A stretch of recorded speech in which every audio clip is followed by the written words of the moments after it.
Selamat malam dosen yang saya hormati.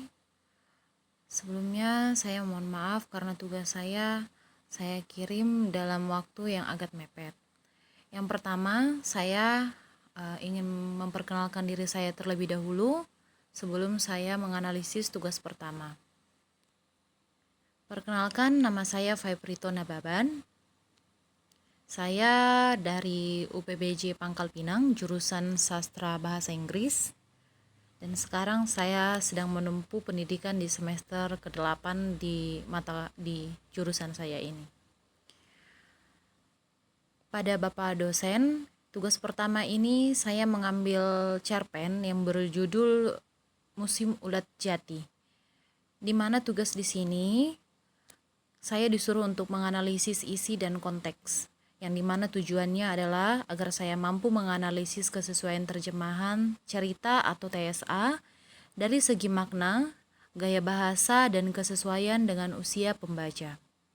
Di mana cerpen ini juga menargetkan agar masyarakat asing bisa menyesuaikan dengan budayanya atau foreignisasi.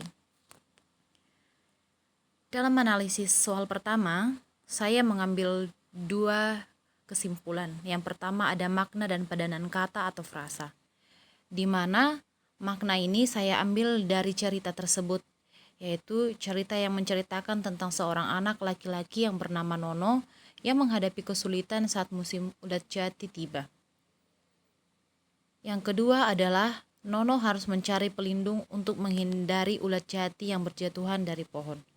Saya mengambil makna ini dan sedikit menyuntingnya dari bahasa terjemahan dan bahasa aslinya. Makna ini mengartikan atau menjelaskan inti dari cerpen tersebut.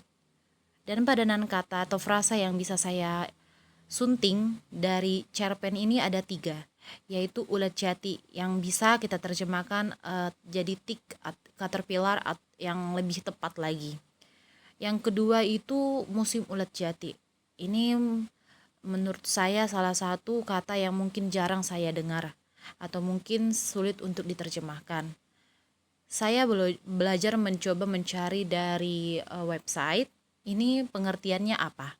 Lalu kita bisa menerjemahkan kata ini menjadi tick caterpillar season, yang dimana hanya menambahkan dari padanan kata yang pertama. Yang ketiga itu adalah kata caping, yang menurut saya ini juga mungkin saya jarang mendengarnya, yang bisa kita terjemahkan menjadi conical head.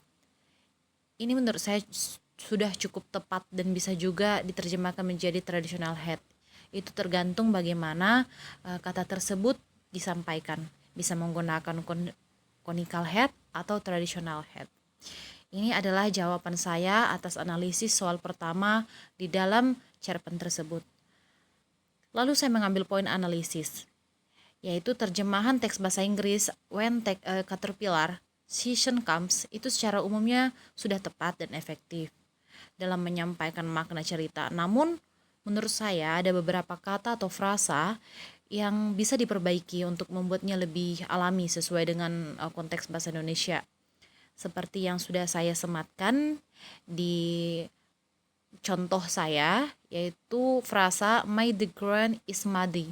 Bisa diterjemahkan sebagai wah tanahnya becek, itu dalam bahasa Indonesianya. Yang lebih alami dan sesuai dengan cerita tersebut, dan cerita tersebut juga menurut saya sudah alami. Saya hanya menyunting sedikit dari kata-kata yang menurut saya agak susah saya terjemahkan. Selain itu, terjemahan ini juga perlu memperhatikan penggunaan kata-kata yang sesuai dengan usia dan karakter tokoh dalam cerita. Karena cerita ini menceritakan seorang anak-anak yang sedang mempelajari sesuatu atau menambah wawasan mengenai ulat jati. Mereka menceritakannya secara humoris. Dan menurut saya, kata-kata di sini, kalimat dalam cerpen ini sudah bagus. Hanya ada perlu beberapa hal yang perlu disunting. Ini poin yang pertama dari soal yang saya jawab. Lalu yang kedua, soal yang kedua, saya mencoba menganalisis dari dari dua inti, yaitu gaya bahasa dan target pembaca. Kepada Bapak dosen yang terhormat, Di sini saya sudah memaparkan ada dua hal, yaitu yang pertama gaya bahasa dan juga target pembaca. Sebelum saya masuk ke gaya bahasa, menurut saya cerpen ini sudah termasuk dalam gaya bahasa yang santai atau lebih ke informal, karena gaya bahasanya ditujukan kepada orang-orang yang memang eh, lebih paham, dan bahasanya ditujukan kepada anak-anak yang masih belajar, menambah atau baru mengenal sesuatu hal. Gaya bahasa yang digunakan ketika musim ulat jati ini bahasa anak-anak yang sederhana dan menurut saya mudah dipahami. Bahasa yang digunakan juga menggambarkan situasi dan emosi tokoh utama Nono yang dia memiliki sifat yang baik.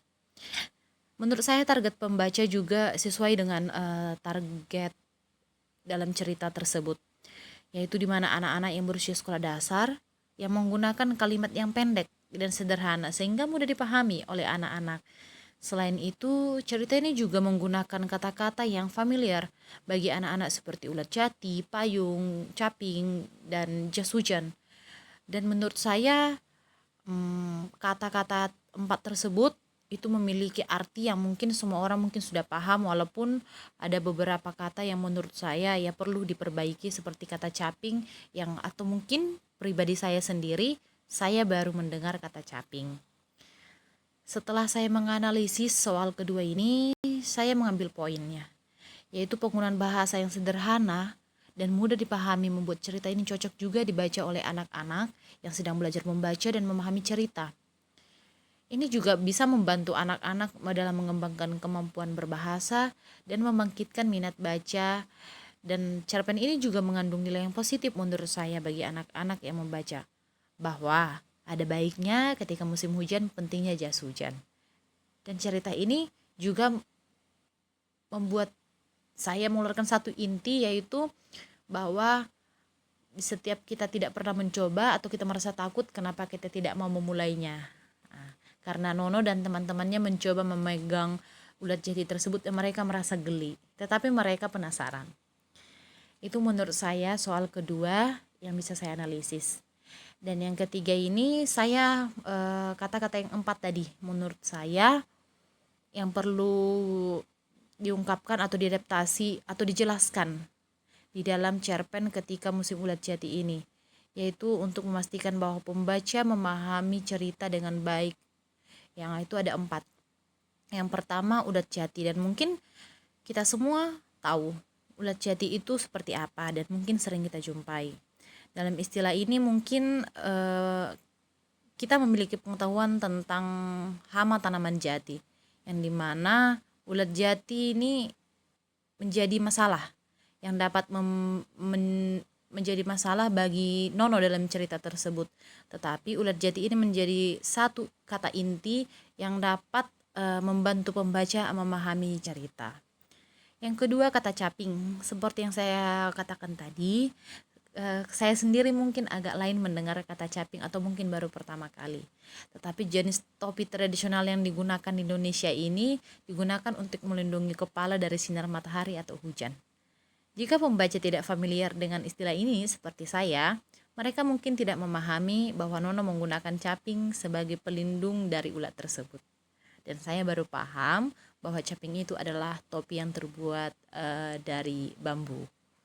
Yang ketiga itu ada tampah, yang dimana itu tampah wadah yang terbuat dari bambu juga dan dianyam, atau bisa juga dari rotan yang digunakan untuk mengeringkan padi, atau bahan-bahan lainnya yang digunakan biasanya itu di alat-alat dapur.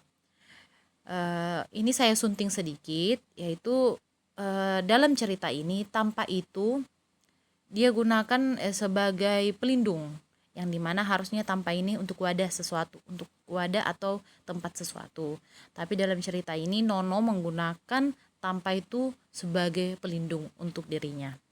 Nah, yang keempat itu sudah familiar kita dengar, yaitu jas hujan, di mana ini jas yang terbuat dari bahan plastik biasanya untuk melindungi badan kita dari hujan, melindungi tubuh dan badan kita dari hujan. Nah, jika kita mungkin familiar dalam cerita ini, Nona melihat gurunya tersebut menggunakan jas hujan, dan mereka pikir karena gurunya menghindar dari ulat, gurunya ketakutan dengan ulat jati.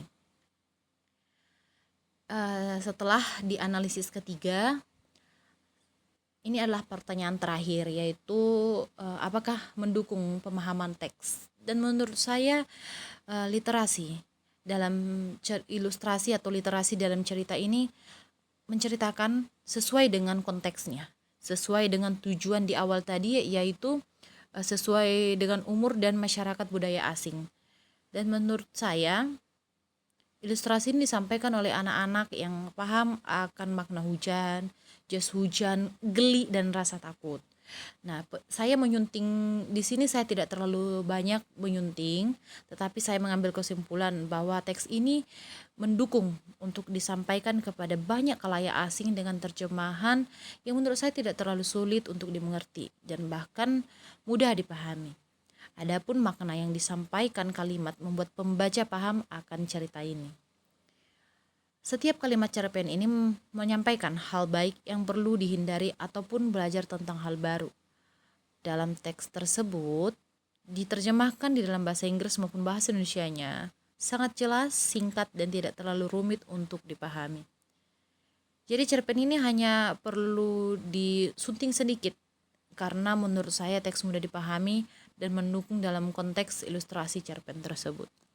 Dan dalam diskusi tugas yang pertama ini, saya juga belajar banyak hal, bahwa dalam menyunting suatu teks, baik terjemahan TSA ke TSU atau sebaliknya, kita perlu memperhatikan kata-kata sulit terlebih dahulu, agar kita bisa menemukan kalimat-kalimat yang perlu disunting atau tidak perlu disunting. Sebenarnya, menurut saya, dalam hal tugas ini, cerpen ini sudah baik dalam bentuk TSA dan TSU-nya, dalam teks bahasa Indonesia maupun bahasa Inggrisnya. Hanya mungkin ada beberapa kata yang perlu diterjemahkan atau disunting, yaitu kata-kata sulit tersebut tadi, agar cerita di yang pertama dan cerita bahasa Indonesianya dan cerpen dalam bahasa Inggrisnya juga sama. Menurut saya seperti itu. Demikian analisis saya di tugas pertama ini tentang penyuntingan teks terjemahan. Jika memang ada kata saya yang salah atau mungkin saya kurang atau penjelasan saya kurang, kiranya Bapak bisa membantu saya untuk merevisi hasil tugas satu saya ini. Demikian saya sampaikan kepada Bapak dan mungkin teman-teman sekalian. Saya ucapkan terima kasih atas perhatiannya. Terima kasih.